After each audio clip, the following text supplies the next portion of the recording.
අන්න ඇවිත් අර ඇවිල්ලා අන්න නංගිලා දෙන්න ඇවිත් අර ටයිසන් අර එහෙම බලනවා. නංගි ඇවිල්ලා. නංගිව බලන් දිව්වා. නංගි ඇවිල්ලා නේද? නංගිට මොන හරි ගෙනත් දෙන්නම් කියන්න. නංගිට කන්න මොන හරි දෙමුනේ. උම්මා දෙනවනේ ඔයාට. පියෝනා. උම්මා දෙනව නේද නංගි බබා ඇවිදිලා. අනේ බලන්න යාදරේ. ටයිසන් මොකද කේස් එක? එහා පැත්තේ ගෙදර ඔයාට බහුව කේස් දානවද? සුදු මහත්තයාට කේස් දානවා? නේ මගේ කොළු පැටියට කේස් දානවද? ටයිසන්.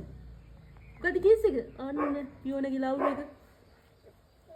අනේ පියෝනගේ ලව් එක ගියාද?